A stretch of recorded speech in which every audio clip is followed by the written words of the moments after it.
Sant'Isidoro. Asco, me la dai una carota? Che è stata lui?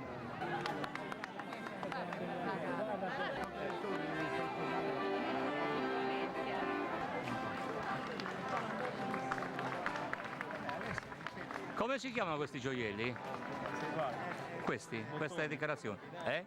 Questi qua. Cadenas.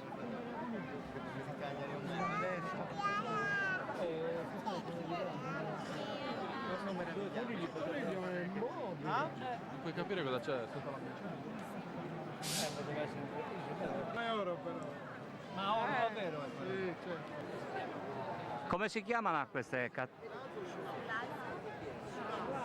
Sull'Asu? Sas cadenas? Levaci, Ah?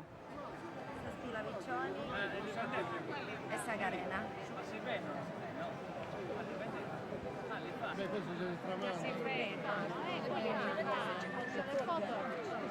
Questa parte decorata con i fiori, come si chiama in sardo? Questo è il bomino. No, dico questa dove c'è la composizione floreale. La blu. No, Quella è quella. come si chiama in sardo? Subanne Vitturra. Ah, Subane Viturra, ho capito. Sarebbe il tramano.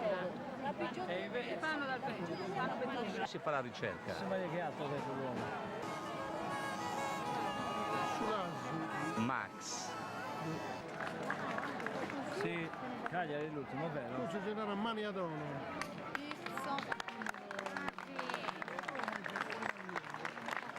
Come si chiama il cappello? Come si chiama questo cappello? In sardo? Saberrita. Come? Saberrita. Signori, tutto oro quello. Quasi. E me lo vende?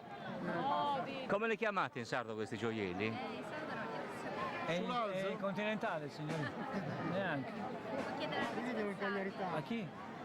E chi è? Agulla a Margherita, Piccionera, Patena, Dominu e Giunchiglio. Ah, giù. E Arrecada Zappalia.